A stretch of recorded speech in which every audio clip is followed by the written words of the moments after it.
everyone. Thank you for being here. As we stand here today, Arizona's brave firefighters are on the front lines, risking their lives to keep us safe. These men and women leave their homes and their families, knowing the dangers that they might encounter. They choose to show up anyway, literally running towards fire to protect us. And I have proudly supported our firefighters and collaborated to improve their working conditions. And today, I'm proud to celebrate the signing of both House Bill 2641 and Senate Bill 1215. We know that PFAS, or forever chemicals, are harmful to our health and can lead to increased cancer risks, thyroid disease, liver damage, and lower birth weights. We've made efforts to phase these chemicals out from many everyday items like cookware and cosmetics. But firefighting foam has not received the same attention. Today, our firefighters use foam containing PFAS to fight Class B fires, the most common and most dangerous types of fires. To ask a firefighter to risk their life in the line of duty is one thing. To ask them to knowingly expose themselves to a harmful chemical is another, and it is unacceptable. Arizona isn't going to wait for others to act on forever chemicals. While Washington politicians work to roll back critical protections to keep forever chemicals out of our drinking water, we're taking a different approach. Through the Arizona Department of Environmental Quality, we have aggressively tested water systems across the state and secured more than $68 million in combined state and federal funding to mitigate PFAS exposure.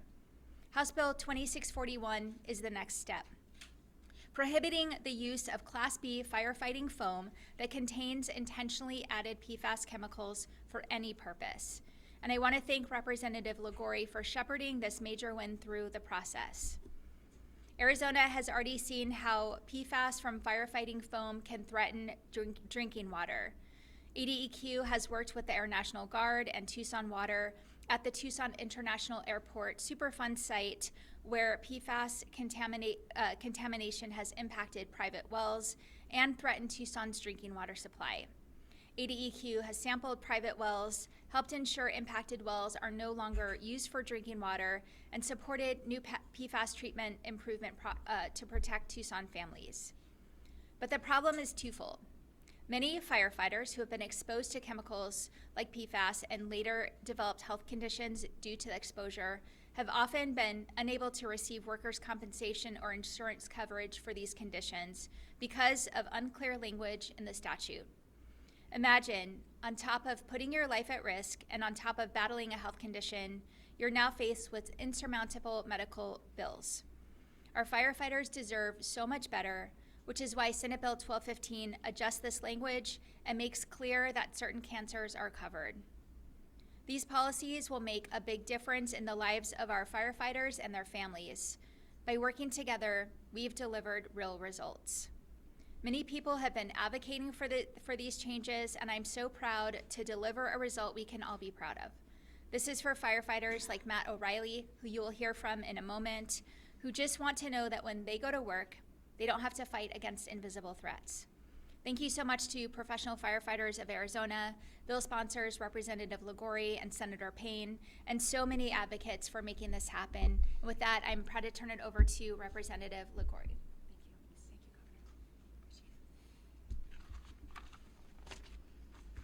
Good morning, everyone. Governor Hobbs, thank you for your leadership and for signing HB 2641 into law, eliminating PFAS from firefighting foam in Arizona. Firefighters spend their careers running toward danger. Every time a firefighter answers a call, they accept risks the rest of us hope we never have to face.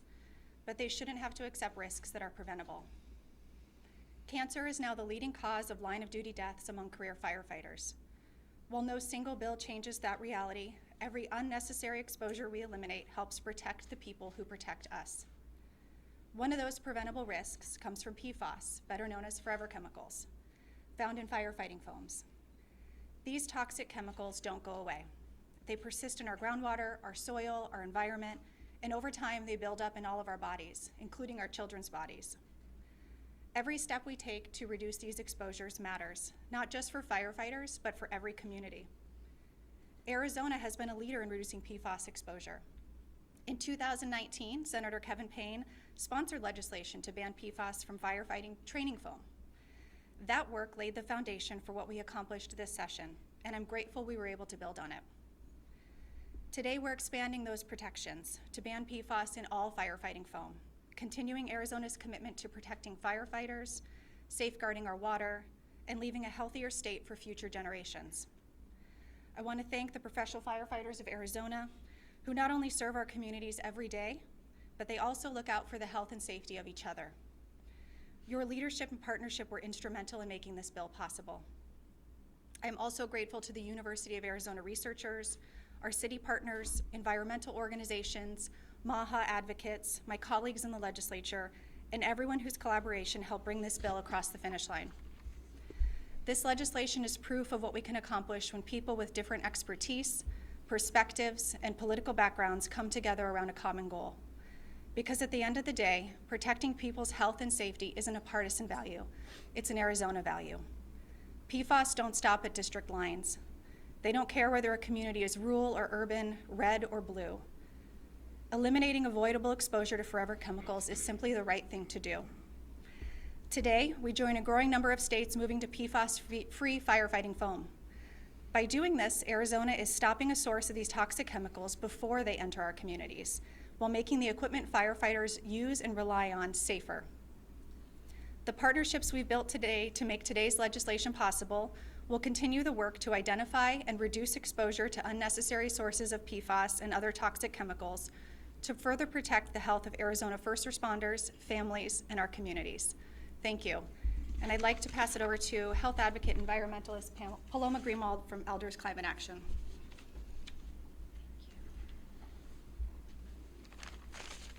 Yeah, good morning, everybody. My name is Paloma Greenwald. I am a public health nurse, former nurse case manager for workers' compensation claims, and currently I'm working on environmental health issues with an organization called Elders Climate Action. We are a national organization, but we have about 1,100 proud members here in Arizona. A major 2026 priority of Elders Climate Action is to advance the state-level politics that cuts pollution. Among the most difficult pollutants we know of, as we've heard today, are PFAS. They're often called forever chemicals, which is a name that is in no way an exaggeration. The PFAS chemicals do not easily break down, so they persist in the environment, in soil and water, and it leads to accumulations into our bodies over time. Now, this accumulation is associated with so many serious harms, including cancer, liver damage, immune system suppressions, thyroid disease, elevated cholesterol levels, even harm to pregnancies and infant growth. Now, for the public's health, the lesson is clear. Prevention is far better than any treatment. And with gratitude, I stand here to commend our state legislature and our Governor Hobbs for taking this lesson to heart. Today is a proud day for Arizonans to mark a major step in protecting our communities from potential exposure to toxic PFAS chemicals. By removing PFAS from firefighting foam, this law helps stop contamination at the source. This means cleaner water, safer soil, and stronger protections for firefighters, but also nearby residents and future generations. Big thanks go to our legislature and our Governor Hobbs for the collaborative effort that reflect the mission of Elders Climate Action, and all who wish to leave a proud legacy that protects one another while protecting and preserving a livable planet for all generations and all life. Well done. Excellent work, and I'll bring you over to Dan. Yeah, thank you. Good morning, everybody. My name is Dan Frobrig. I'm the president of the Professional Firefighters of Arizona. We proudly represent over 9,000 firefighters in this state. Again, thank you, Governor Hobbs. Thank you, Senator Payne, Representative Liguori, and every lawmaker who helped get these bills across the finish line. More importantly, thank you all the firefighters and the families who've shared their stories, they've showed up, they've testified, and they refuse to let this issue be ignored.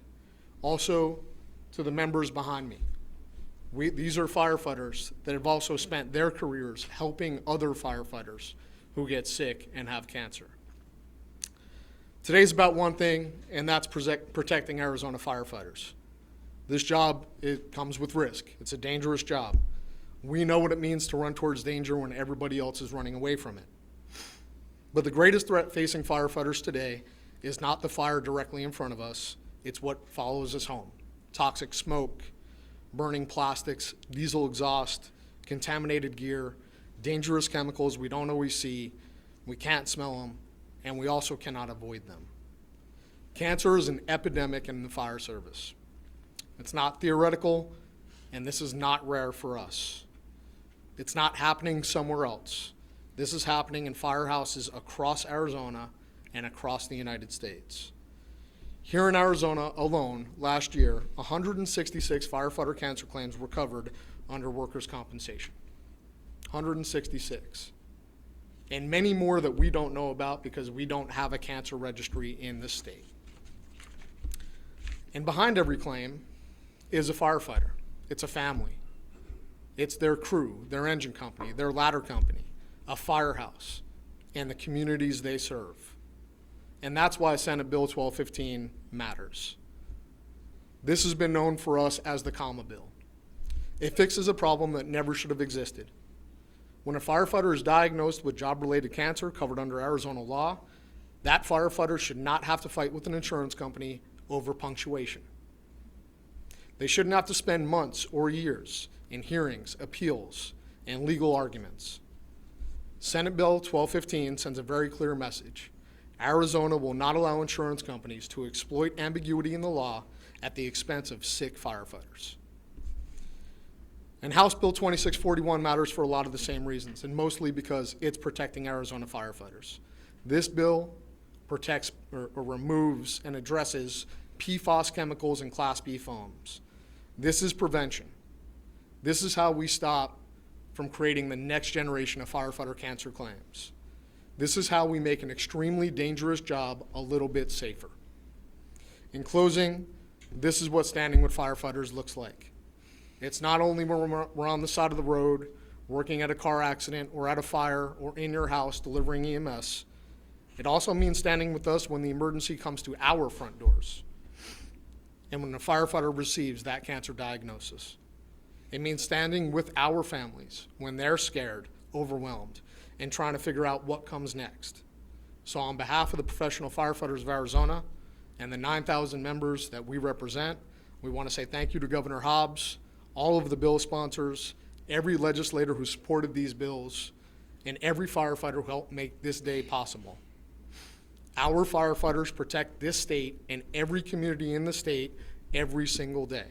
And today, Arizona took an important step and a measure to protect us. Thank you. Matt.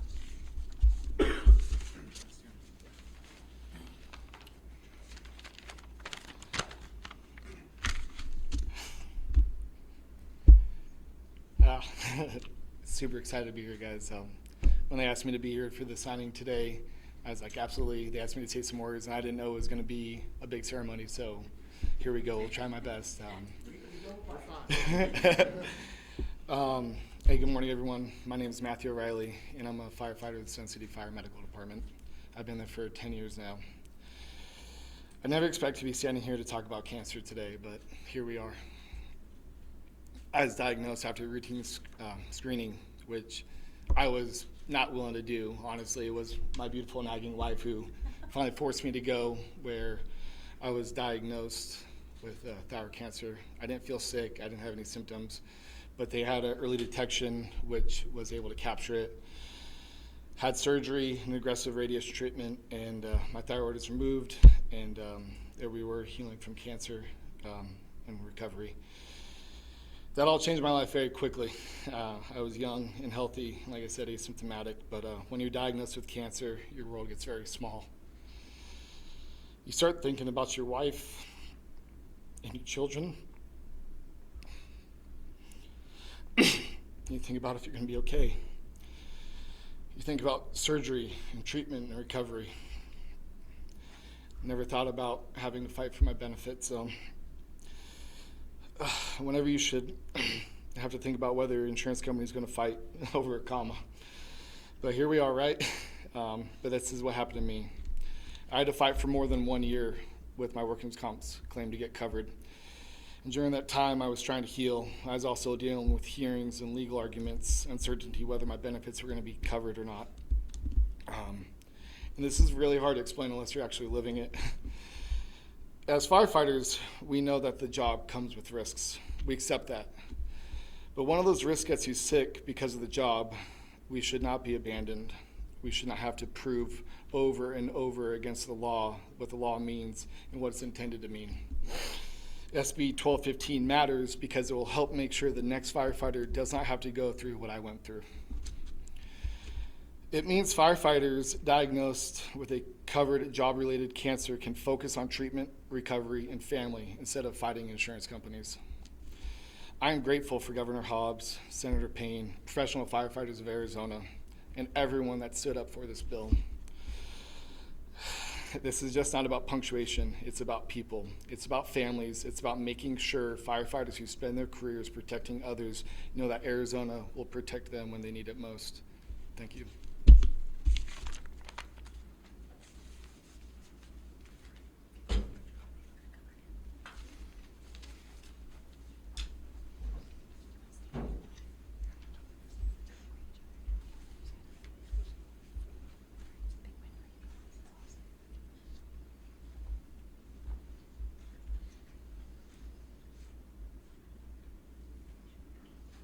Ready? All right. This is Senate Bill 1215.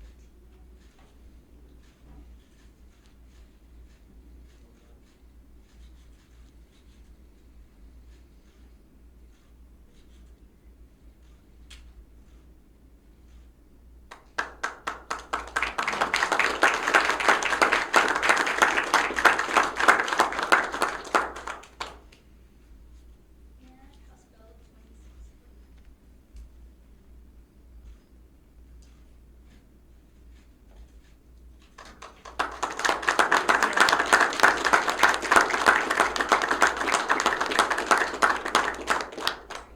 Great. Thank you.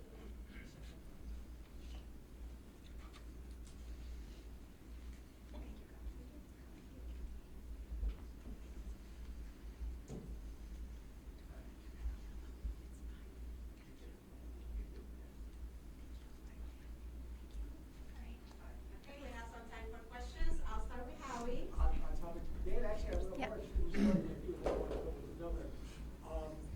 Arizona has limits on how much workers' comp pays. I know they pay the full reasonable medical expenses.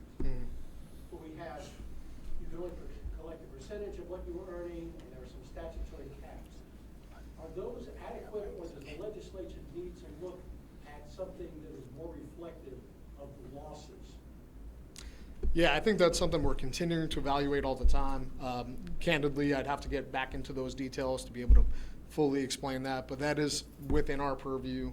It's something we're constantly evaluating because the prices change. I mean, as we all know, things have, the cost of everything has gone up, and that includes cancer coverage and everything regarding, around that issue. So, it's under constant evaluation. I would say that we'll probably be at some point reevaluating that and bringing that back to the legislature. Well, let me ask you, Governor, you get to propose things. It says under workers' comp, not only is there a waiting period, you could only collect 2/3 of what you were making, and there are statutory caps, which get adjusted from time to time.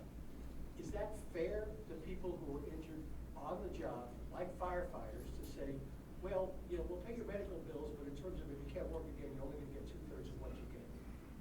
Well, look, firefighters every day run to danger. You heard that from folks here, and we know that happens. And we are going to continue to work with the firefighters and other organizations to ensure that they get the benefits they deserve.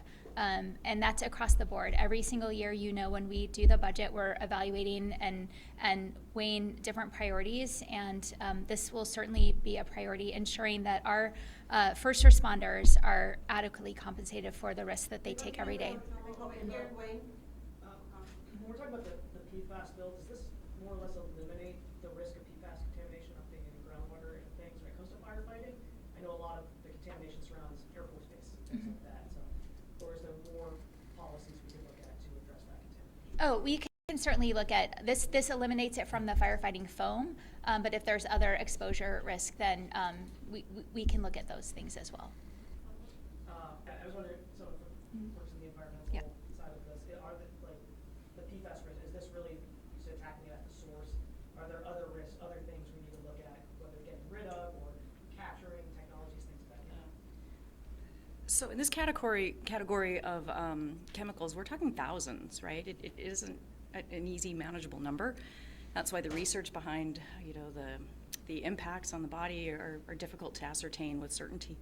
But I think it's common sense. We know that we don't want outside chemicals of any nature lingering in our water and soil supplies.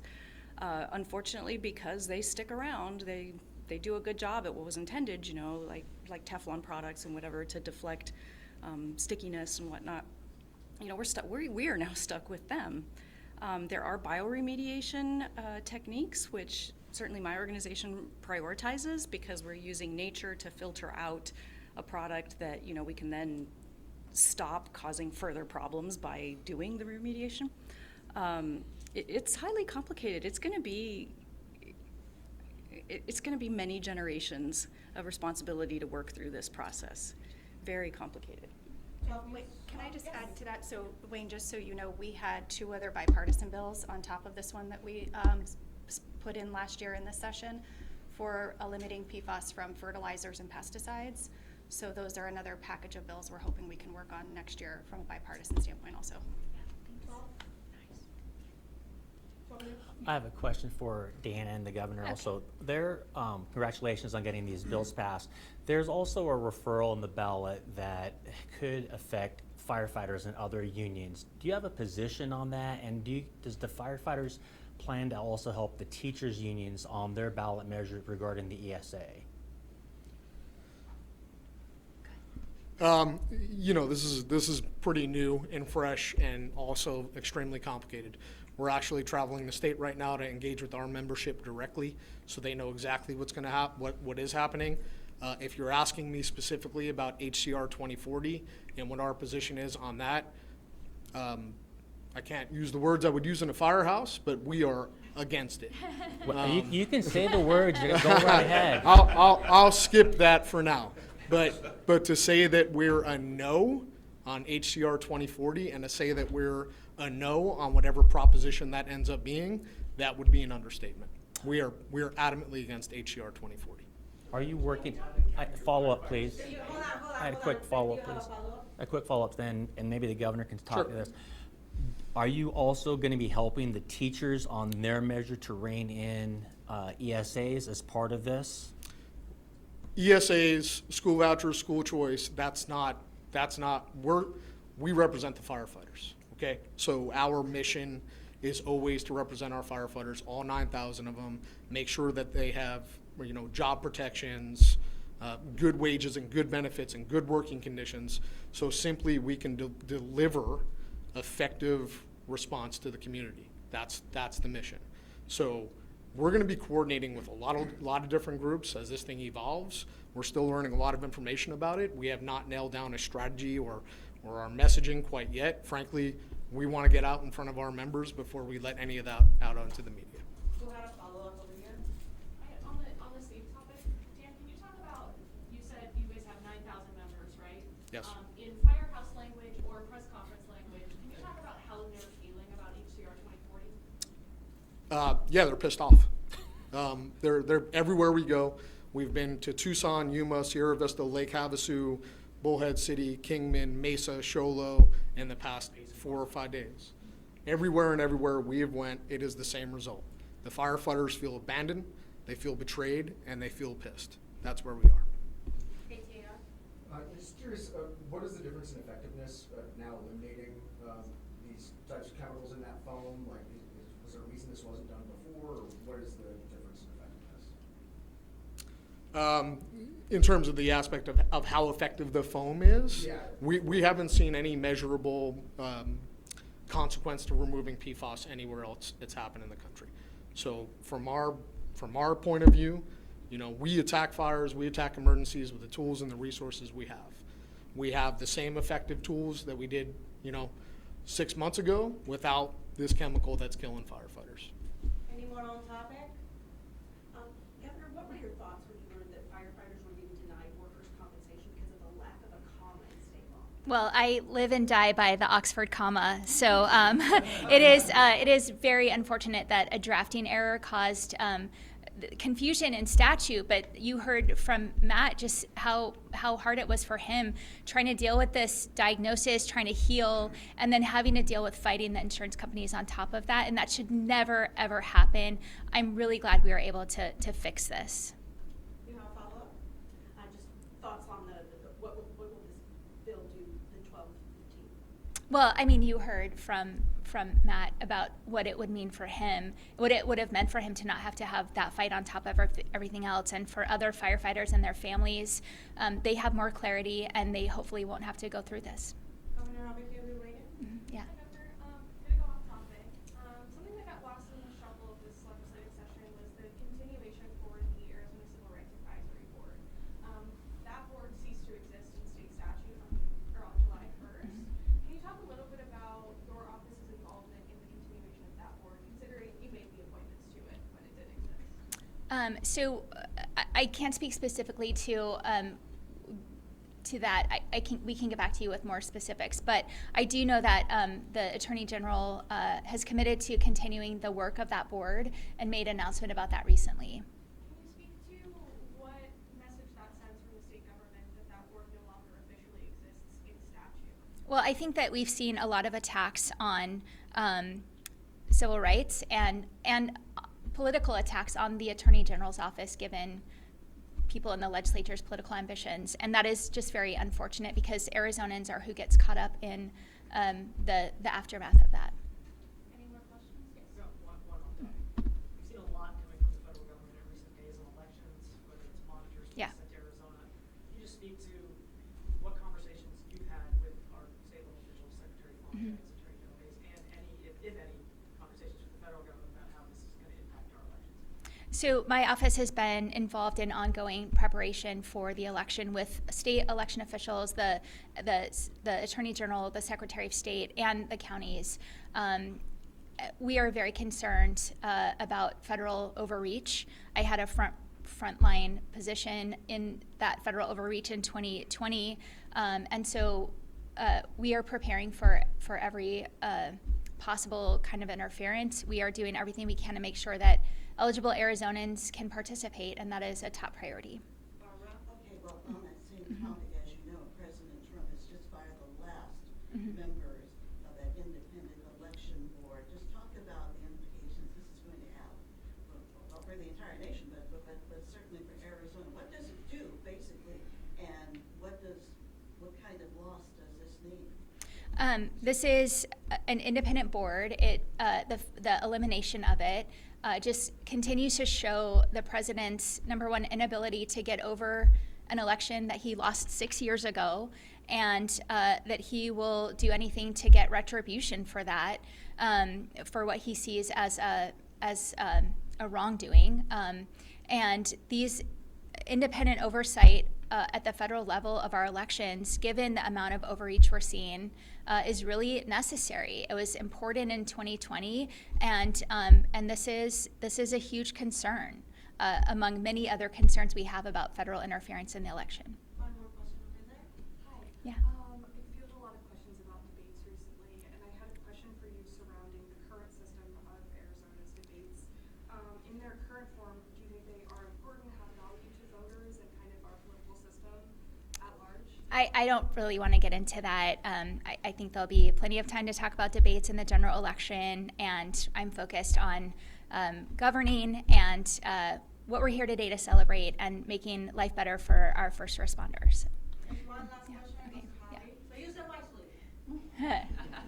Governor, I'm old enough to remember when the Department of Justice sent monitors in to monitor elections. And that had to do with ensuring that minorities were not losing their rights. We had situations right here in Phoenix about that.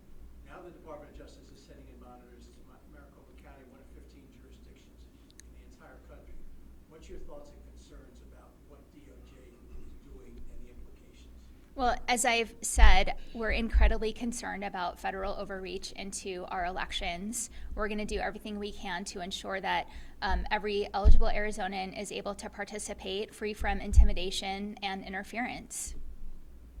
Thank you. All right, thank you. Governor, do you want to say you're pissed off about what? Well, actually, yes, I actually, yes. I was going to jump in there. So 2040, so HCR 2040 is an attack on firefighters. It is an attack on police officers. It is an attack on teachers. And it is an attack on other public employees and their rights in the workplace. And this was a political agenda. This is what happens when legislators use their positions to carry out their political agendas. And we had a deal that would have kept HCR 2040 off the ballot. A gubernatorial candidate got involved and killed that deal. And now this is going to the ballot as an attack on public employees. We still have a chance, the legislature still has a chance to do the right thing and repeal 2040 if they want to, and I would absolutely support calling a special session for them to do that. I hope they will still think about doing the right thing and doing that. But this is an attack on public employees, and it's not something that should be on the ballot. Thanks. What was the deal? What did you agree to, though? Thank you, everyone.